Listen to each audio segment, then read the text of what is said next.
بسم اللہ الرحمن الرحیم۔ آج الحمدللہ ہماری تلاوت کا آغاز 26ویں پارے سے ہوا۔ سورہ احقاف۔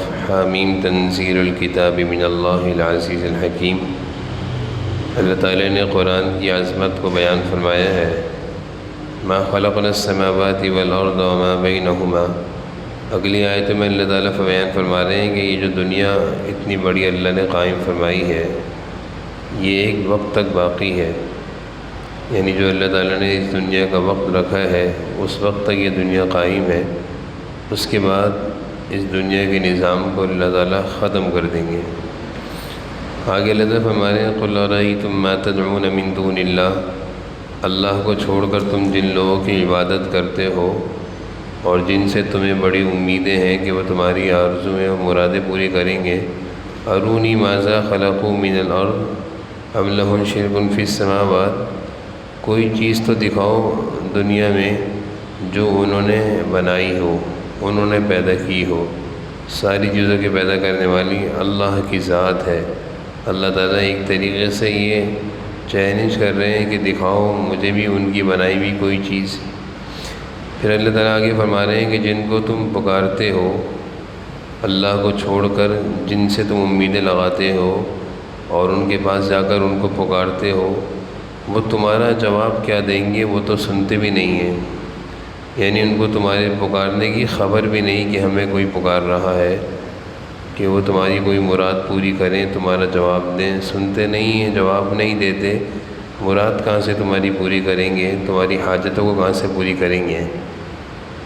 آگے اللہ تعالیٰ فرما رہے ہیں وَإِذَا تُتْلَىٰ عَلَيْهِمْ آيَاتُنَا بَيِّنَاتٍ، کہ جب قرآن پڑھا جاتا ہے تو ان لوگوں کو تکلیف ہوتی ہے اور یہ کہتے ہیں کہ یہ تو جادوگر کا کلام ہے، یعنی حضور اکرم صلی اللہ علیہ وسلم کی قرآن کریم کی تلاوت سے ان کو تکلیف ہوتی تھی اور ماننے سے انکار کر کے یہ کہتے تھے کہ یہ تو کوئی جادوگر ہے، اس کا کلام ہے۔ آگے اللہ تعالیٰ دو مختلف گروہوں کا تذکرہ کر رہے ہیں، دو مختلف کرداروں کا، یعنی ایک انسان اس کے بیٹا ہو اور نیک ہو، اور ایک وہ انسان جس کا بیٹا ہو اور نافرمان ہو۔ اللہ تعالیٰ نے دونوں کا تذکرہ فرمایا ہے۔ ایک وہ بیٹا جو والدین کے لیے دعا کرتا ہے، وَوَصَّيْنَا الْإِنسَانَ بِوَالِدَيْهِ، اور دعا کرتا ہے رَبِّ أَوْزِعْنِي أَنْ أَشْكُرَ نِعْمَتَكَ الَّتِي، اے اللہ جو نعمتیں مجھے اور میرے والدین کو آپ نے عطا فرمائی ہیں اس کا شکر ادا کرنے کی توفیق عطا فرما، اور ان اعمال کی توفیق نصیب فرما جس سے آپ مجھ سے راضی ہو جائیں۔ تو یہ نیک بیٹا ہے جو والدین کے لیے بھی دعا کرتا ہے اور اللہ کی جو نعمتیں ہیں اس کے لیے بھی دعا کرتا ہے کہ اس پر اللہ تعالیٰ شکر ادا کرنے کی توفیق دیں۔ اور اللہ تعالیٰ اگلی آیتوں میں نافرمان بیٹے کا تذکرہ فرما رہے ہیں کہ ایک وہ بیٹا ہوتا ہے جو والدین کی دعوت حق اور صحیح بات سمجھانے کا انکار کرتا ہے اور والدین سے کہتا ہے لِوَالِدَيْهِ أُفٍّ لَكُمَا أَتَعِدَانِنِي أَنْ أُخْرَجَ وَقَدْ خَلَتِ الْقُرُونُ مِنْ قَبْلِي۔ اپنے والدین سے کہتا ہے افسوس ہے کہ آپ مجھے مرنے کی بات کی زندگی سے ڈراتے ہیں، کتنے لوگ ہم سے پہلے مر چکے ہیں، مجھے کیا آپ سمجھا رہے ہیں؟ بعض دفعہ والدین کے سمجھانے پر اولاد اسی طرح کہا کرتی ہے۔ بچے ناسمجھ ہوتے ہیں، نوجوان تھوڑی سی عمر بڑھ جاتی ہے، جوانی آ جاتی ہے تو اپنے کو بہت سمجھدار سمجھتے ہیں اور والدین کو کہتے ہیں آپ ہمیں کیا نماز پڑھنے کا کہہ رہے ہیں، ہمیں سب پتہ ہے۔ اور والدین کے بارے میں اللہ فرما رہے کہ والدین اس سے کہتے ہیں وَهُمَا يَسْتَغِيثَانِ اللَّهَ وَيْلَكَ آمِنْ، افسوس کہ تو اللہ کی بات نہیں مانتا، کاش کہ تو ایمان لیا تھا۔ تو اللہ تعالیٰ نے دو کرداروں کو اور دو متضاد اولادوں کا تذکرہ فرمایا ہے۔ آگے اللہ تعالیٰ تذکرہ فرما رہے ہیں حضور اکرم صلی اللہ علیہ وسلم طائف سے واپسی پر وادی نخلہ میں آپ صلی اللہ علیہ وسلم رات کے وقت تلاوت کر رہے تھے۔ جب آپ صلی اللہ علیہ وسلم طائف کے لوگوں کو دعوت اسلام دینے گئے تھے اور وہاں سے جب واپسی آ رہے تو راستے میں ایک جگہ تھی وادی نخلہ جو طائف اور مکہ کے درمیان ہے، وہاں آپ رکے تھے اور وہاں پر آپ رات کے وقت میں تہجد میں قرآن کی تلاوت کر رہے تھے۔ تو وہاں سے جنات کی جماعت کا گزر ہوا جو آپ کی تلاوت سننے کے لیے ٹھہر گئے اور پھر وہ چلے گئے۔ اس کے بعد پے در پہ جنات کی جماعتیں حضور اکرم صلی اللہ علیہ وسلم کی خدمت میں آئیں اور حاضر ہونے کے بعد بہت بڑی تعداد میں اسلام قبول کرتے رہے۔ عبداللہ بن مسعود رضی اللہ عنہ کی روایت بھی ہے کہ ایک موقع پر آپ صلی اللہ علیہ وسلم مجھے اپنے ساتھ مدینہ سے کچھ اطراف میں باہر کی طرف لے گئے تھے مجھے، اور وہاں لے جانے کے بعد آپ صلی اللہ علیہ وسلم نے ایک گول دائرہ بنایا اور مجھے کہا کہ عبداللہ اس دائرے سے باہر نہیں نکلنا۔ اور پھر میں نے دیکھا کہ آپ صلی اللہ علیہ وسلم تھوڑے آگے تشریف لے گئے اور لمبے لمبے عمامے والے مختلف قسم کے لوگ آپ صلی اللہ علیہ وسلم سے ملاقات کر رہے تھے اور آپ کے ہاتھ پر بیعت کر رہے تھے۔ جب آپ صلی اللہ علیہ وسلم واپس تشریف لائے تو عبداللہ بن مسعود فرماتے ہیں میں نے پوچھا یہ کون لوگ تھے؟ آپ نے فرمایا کہ یہ جنات کی ایک بڑی جماعت جو وادی نصیبین یعنی ترکی میں ایک جگہ ہے وہاں سے یہ آئے تھے اور اسلام قبول کیے، انہوں نے میرے ہاتھ پہ بیعت کیے۔ اسی واقعے کا اللہ تعالیٰ نے ان آیتوں میں تذکرہ فرمایا ہے وَإِذْ صَرَفْنَا إِلَيْكَ نَفَرًا مِّنَ الْجِنِّ يَسْتَمِعُونَ الْقُرْآنَ فَلَمَّا حَضَرُوهُ قَالُوا أَنصِتُوا فَلَمَّا قُضِيَ وَلَّوْا إِلَىٰ قَوْمِهِمْ مُنذِرِينَ۔ ایک جنات کی ایک جماعت گزر رہی تھی، قرآن کی آواز سنی، قَالُوا أَنصِتُوا، خاموشی سے قرآن کو سننے کے لیے کھڑے ہو گئے۔ جنات کی جماعت پر بھی اس قرآن کی تلاوت کا اور پھر تلاوت بھی حضور اکرم صلی اللہ علیہ وسلم کی ان پر اثر ہوا۔ یہ جماعت تلاوت قرآن سننے کے بعد اپنے بڑے جنات کی طرف چلے گئے اور سارے جنوں کو جا کر انہوں نے بتایا کہ جس نبی کے آنے کا ہمیں انتظار تھا وہ نبی آ گئے ہیں، چنانچہ ان کی دعوت کو قبول کر لیا جائے۔ اور پھر اس طرح پے در پہ جنات کی جماعتیں حضور صلی اللہ علیہ وسلم کی خدمت میں آتی تھیں، آپ سے وقت لیا کرتے تھے اور پھر آپ صلی اللہ علیہ وسلم ان کے پاس جاتے اور یہ بیعت ہوتے، اسلام قبول کرتے۔ آگے سورہ محمد شروع ہو رہی ہے۔ اس سورہ محمد کے آغاز میں اللہ تعالیٰ فرما رہے ہیں کہ ایک کچھ لوگ تو وہ ہوتے ہیں جو حق کے پیروکار ہوتے ہیں، حق ماننے والے ہوتے ہیں، حق قبول کرنے والے ہوتے ہیں، اور کچھ لوگ وہ ہوتے ہیں جو شیطان کے پیروکار ہوتے ہیں، باطل کے ماننے والے ہوتے ہیں، برائی کی طرف بڑھنے والے ہوتے ہیں۔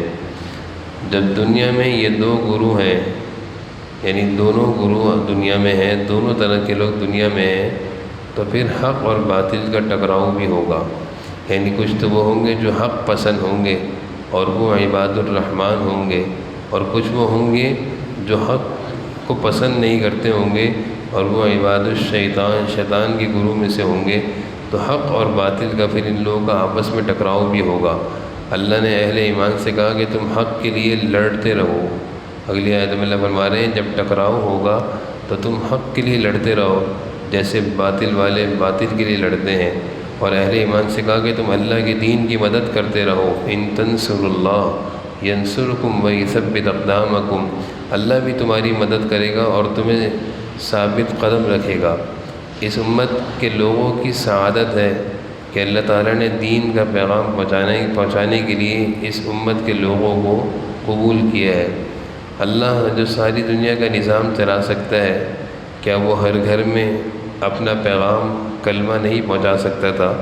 یقیناً اللہ تعالیٰ پہنچا سکتے تھے، لیکن اللہ تعالیٰ نے اس امت کو یہ سعادت دی ہے کہ یہ کام تم لوگ کرو اور میرا پیغام اور دین حق کی بلندی اور اعلاء کلمت اللہ اور دین کی خدمت کے لیے اپنی جان و مال کو پیش کرو، اور یہ اس امت کی سعادت ہے۔ آگے اللہ تعالیٰ فرما رہے ہیں کہ کافروں کی زندگی کا طرز بیان کر رہے ہیں کہ ان کی زندگی کیا ہے۔ کفروا یتمتعون ویأکلون کما تأکل الانعام والنار مثوی لہم، ان کی زندگی کا ایک ہی مقصد ہے، بس کھاؤ پیو جیسے کہ جانور کھاتے ہیں۔ اللہ فرما رہے ہیں کافروں کی زندگی جانوروں کی سی زندگی ہے، کیونکہ زندگی کا کوئی مقصد نہیں ہے۔ ایک جانور ہوتا ہے اس کی زندگی کا کوئی مقصد نہیں ہوتا، کھانا پینا اور بیٹھ جانا، سو جانا، مر جانا۔ اللہ تعالیٰ فرما رہے ہیں یہی کافروں کی زندگی ہے کہ ان کی زندگی کا کوئی مقصد نہیں ہے۔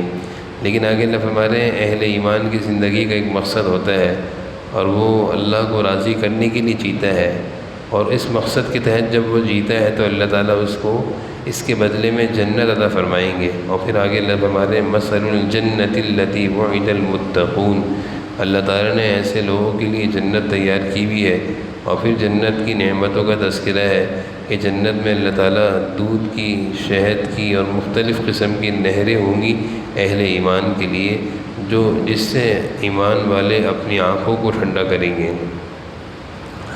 آگے حضور صلی اللہ علیہ وسلم کی مجلس میں 2 طرح کے لوگ بیٹھا کرتے تھے، ان کا تذکرہ ہے۔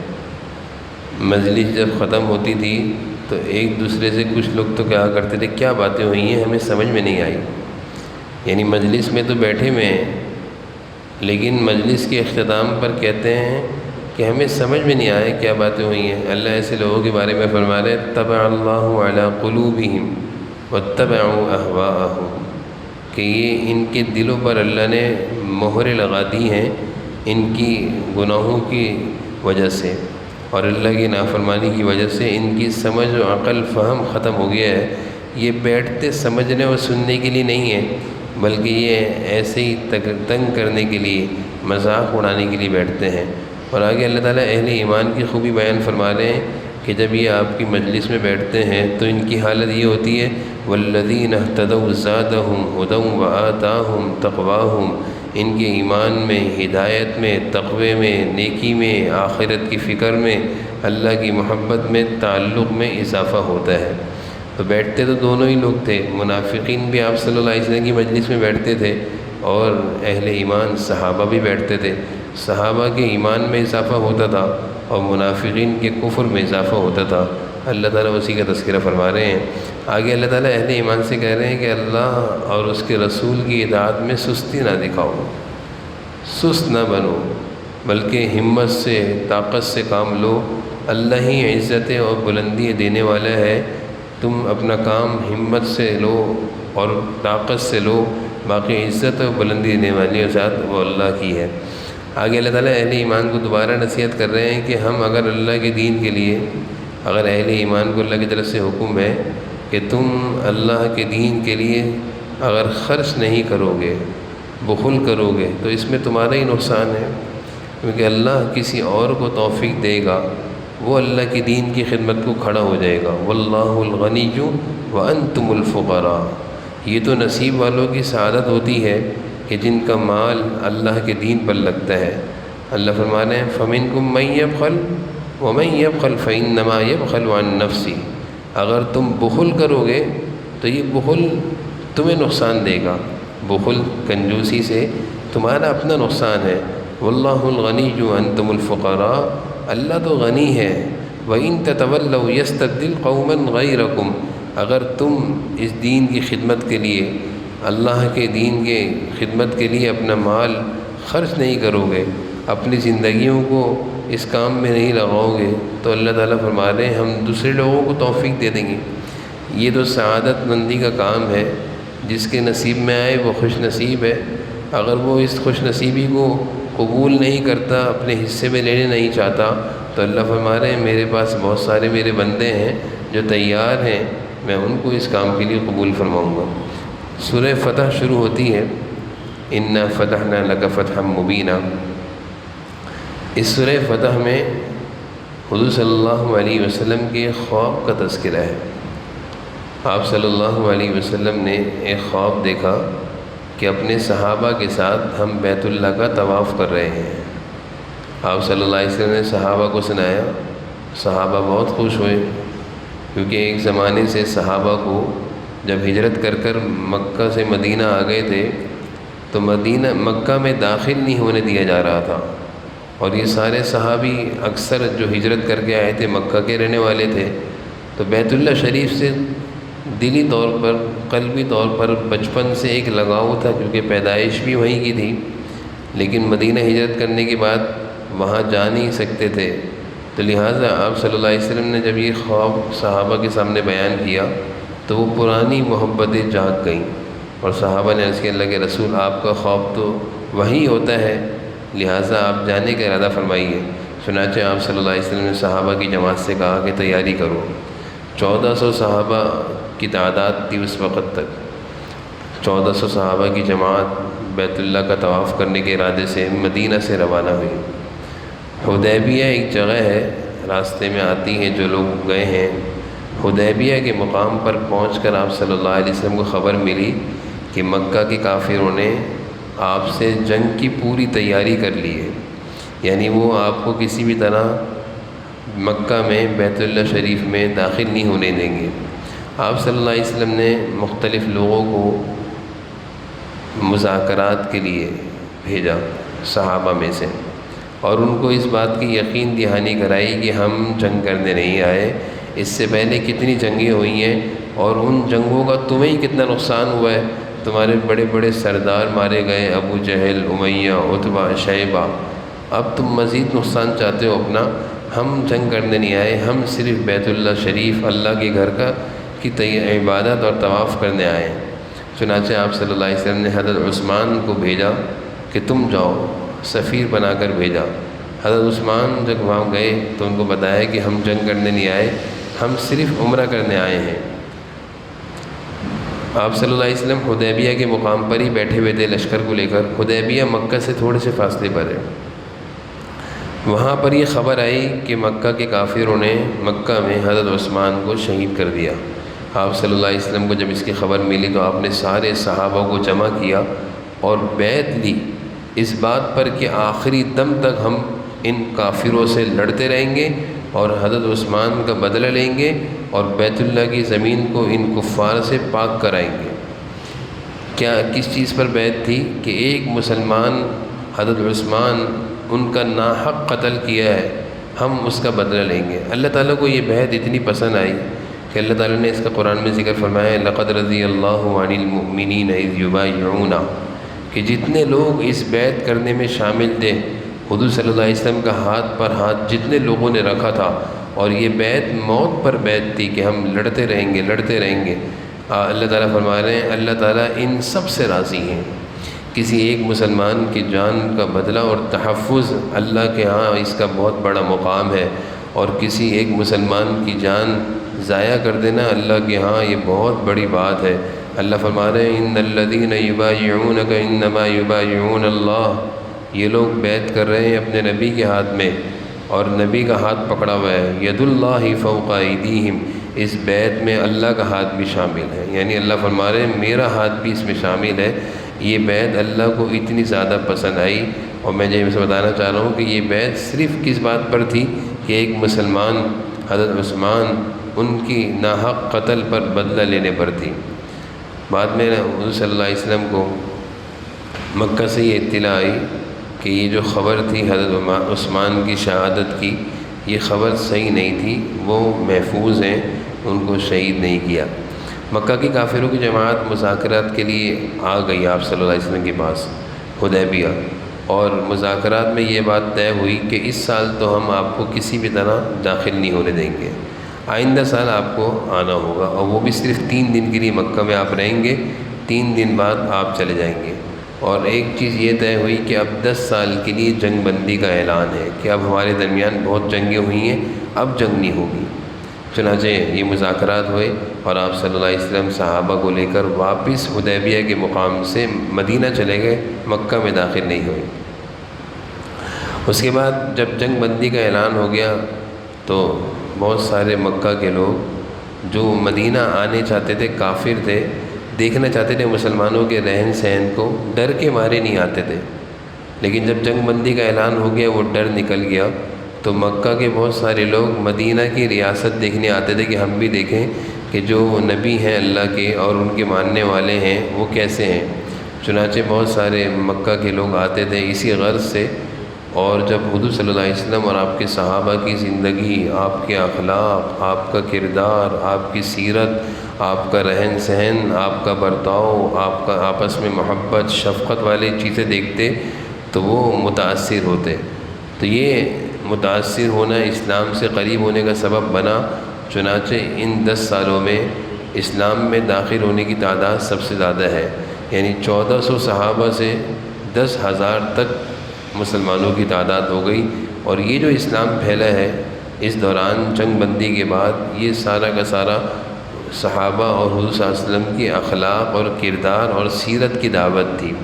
یعنی ایک تو ہوتا ہے انسان اپنے اخلاق کے ذریعے لوگوں کو بتائے کہ اسلام ہمیں اتنی اچھی چیزوں کی دعوت دیتا ہے، تو جب کفار آپ صلی اللہ علیہ وسلم اور صحابہ کے اخلاق اور کردار کو دیکھتے تو وہ اسلام میں بہت تیزی سے داخل ہوتے چلے گئے۔ چنانچہ یہ عرصہ جنگ بندی کا اسلام میں داخل ہونے کے لیے کافروں کے لیے بہت بڑا سبب بنا۔ اللہ تعالیٰ نے اس آیت کا ذکر فرمایا، لقد رضی اللہ عن المؤمنین اذ یبایعون، اللہ تعالیٰ ان سارے مسلمانوں سے بہت خوش ہو گئے، تحت اذ یبایعونک تحت الشجرہ، جو کہ درخت کے نیچے بیٹھے ہوئے بیعت کر رہے تھے اپنے نبی کی ہاتھ میں۔ کس بات پر بیعت کر رہے تھے؟ کہ حضرت عثمان کی جو شہادت اس پر بدلہ دے رہے تھے۔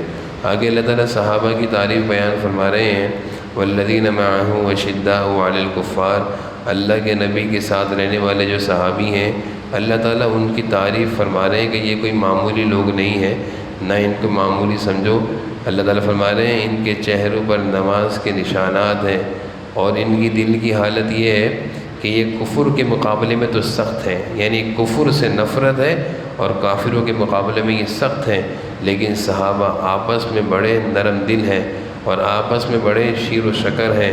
چنانچہ یہی وجہ ہے کہ جب صحابہ کی حالت کوئی دیکھتا کہ روم سے آئے ہوئے صہیب جو روم کے رہنے والے تھے، حبشہ سے آئے ہوئے بلال حبشی جو حبشہ کے رہنے والے تھے، فارس سے آئے ہوئے حضرت سلمان فارسی، یہ مختلف علاقوں کے دور دراز سے آئے ہوئے صحابہ، لیکن یہ مدینہ کی گلیوں میں اس طرح محبت سے رہتے تھے جیسے یہ سب ایک ماں باپ کی اولاد ہیں۔ یہ صحابہ کی آپ صلی اللہ علیہ وسلم کی تربیت سے ایسی زندگی تھی اور ایسے پیارے اخلاق تھے۔ اللہ تعالیٰ اسی کی تعریف فرما رہے ہیں کہ اشداء علی الکفار، کفار سے یہ محبت نہیں کرتے، رحماء بینہم، آپس میں ایک دوسرے سے محبت کرتے ہیں۔ تو یہ مسلمان کی شان ہونی چاہیے کہ آپس میں محبت کرے، کافروں سے محبت کا اظہار نہ کرے۔ سورۃ الحجرات شروع ہوئی ہے۔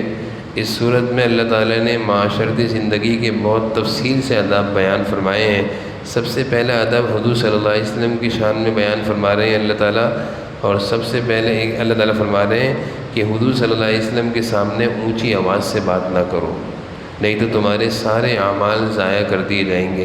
اس آیت کے اترنے کے بعد بہت سارے صحابہ نے آپ صلی اللہ علیہ وسلم کے سامنے بولنا ہی چھوڑ دیا تھا، اتنا زیادہ لحاظ کرتے تھے، لیکن اللہ تعالیٰ نے حضور صلی اللہ علیہ وسلم کے ذریعے سے صحابہ کو یہ بات سمجھائی کہ ضروری بات پوچھنے میں کوئی حرج نہیں ہے، وہ کچھ پوچھا کرو، لیکن زور سے چیخنا یہ آپ صلی اللہ علیہ وسلم کے سامنے یہ بے ادبی ہے۔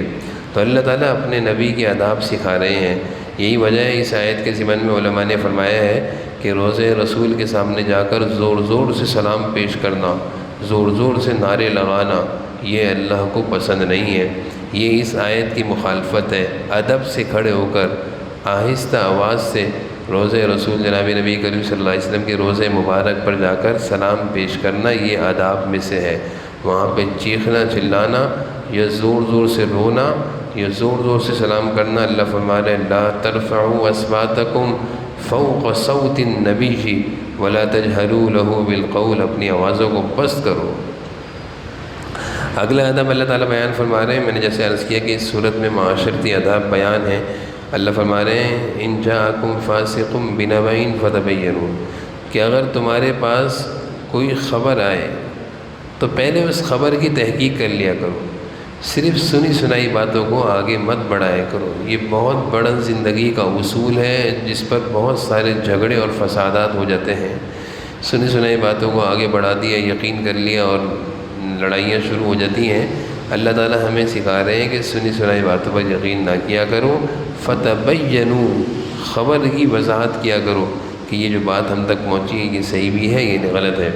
پھر اللہ تعالیٰ فرما رہے ہیں کہ اگر کسی کے درمیان جھگڑا ہو جائے تو صلح کرا دیا کرو، صلح صفائی کرا دیا کرو، جھگڑے کو ختم کر دیا کرو، جھگڑے کو زیادہ دیر مت رہنے دیا کرو۔ فَأَصْلِحُوا بَيْنَهُمَا، آگے اللہ فرما رہے ہیں کہ إِنَّمَا الْمُؤْمِنُونَ إِخْوَةٌ فَأَصْلِحُوا بَيْنَ أَخَوَيْكُمْ، کہ مسلمان آپس میں بھائی بھائی ہوتے ہیں، اس لیے آپس میں کسی بات پر ناچاقی ہو جائے تو صلح کرا دیا کرو۔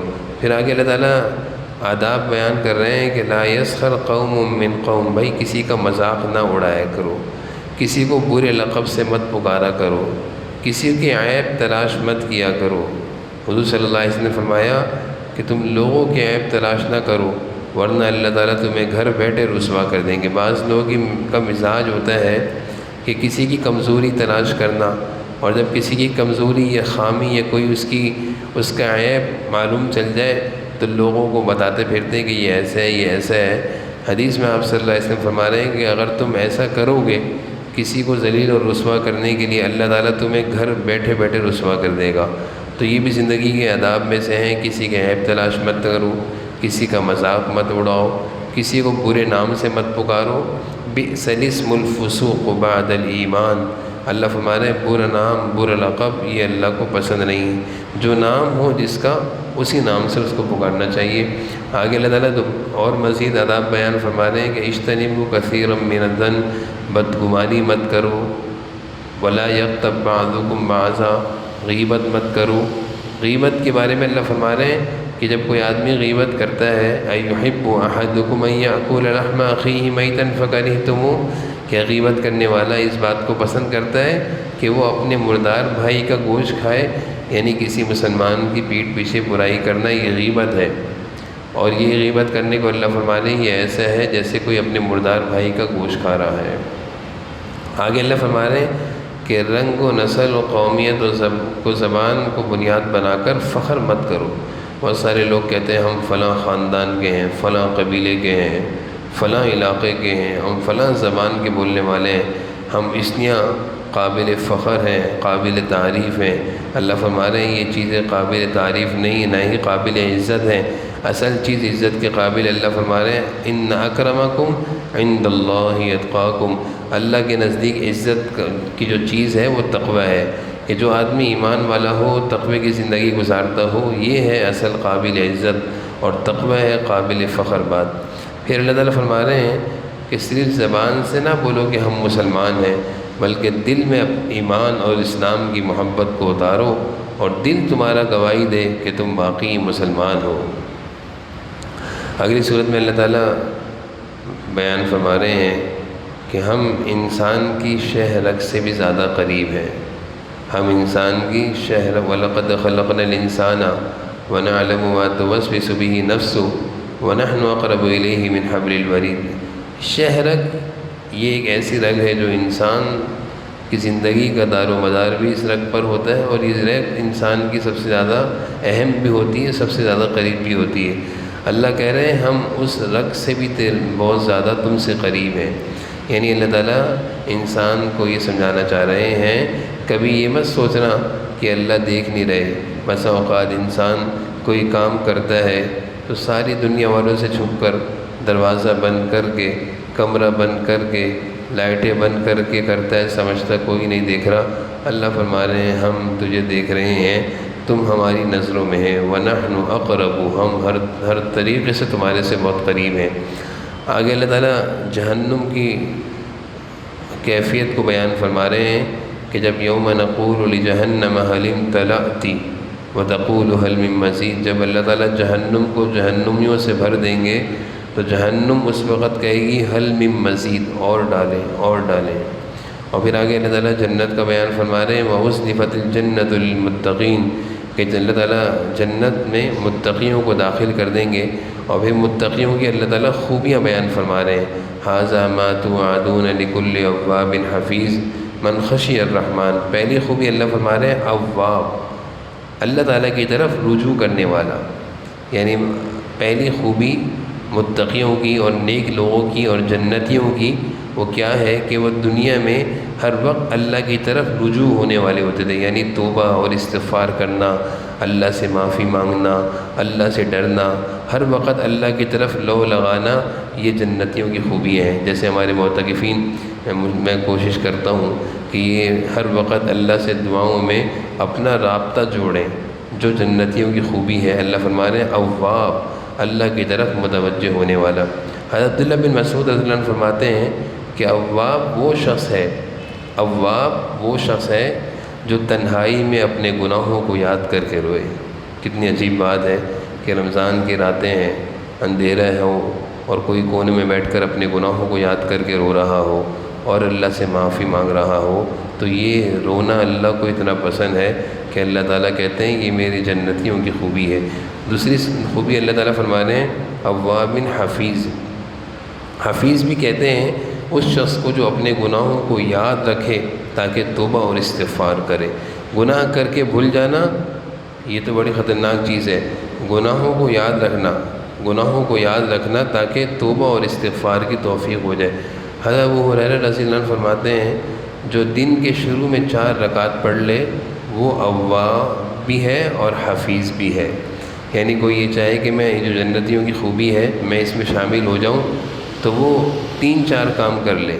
ایک یہ کہ رات کے اندھیروں میں اللہ کو اپنے گناہوں کو یاد کر کے روئے، اور دوسرا یہ کہ جو گناہ ہو گئے ہیں ان کو یاد رکھ کر کے معافیاں مانگے، اور تیسرا دن کے شروع میں 4 رکعت پڑھ لیا کرے اشراق اور چاش کی نیت سے، تو وہ اواب میں بھی شامل ہو جائے گا، حفیظ میں بھی شامل ہو جائے گا. تیسری خوبی جنتی کی اللہ فرما رہے ہیں من خشی الرحمن بالغیب، بن دیکھے اپنے اللہ سے ڈرتے ہیں. اللہ کو کسی نے دیکھا نہیں ہے لیکن پھر بھی اللہ سے ڈرتے ہیں. چوتھی خوبی منیب، جنتیوں کی عاجزی تواضع اللہ کو بہت پسند ہے بھائی. تکبر غرور اللہ کو بالکل بھی پسند نہیں ہے. اور جنتیوں کی خوبیوں میں اللہ فرما رہے ہیں رجوع کرنے والا، عاجزی اختیار کرنے والا، یہ اللہ کو پسند ہے. سورۃ الذاریات کا آج 1 صفحہ پڑھا ہے، اس 1 صفحے میں اللہ تعالیٰ نے نیک بندوں کی خوبیاں بیان فرمائی ہیں. پہلی خوبی یہ ہے کانوا قلیلا من اللیل ما یہجعون، جو رات کو بہت تھوڑا سوتے ہیں، زیادہ وقت تہجد میں گزارتے ہیں. تو اعتکاف کی راتوں میں تو اس آیت پر عمل ہونا چاہیے.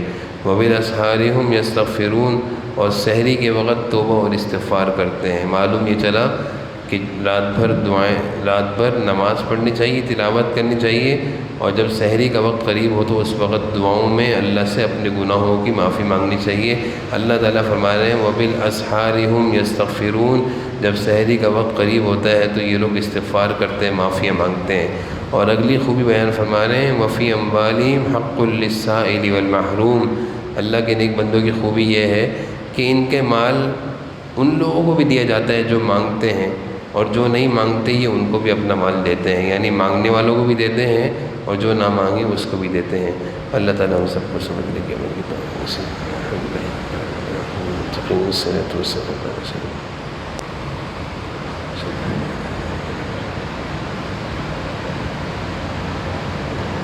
صلی اللہ تعالیٰ علیہ وسلم.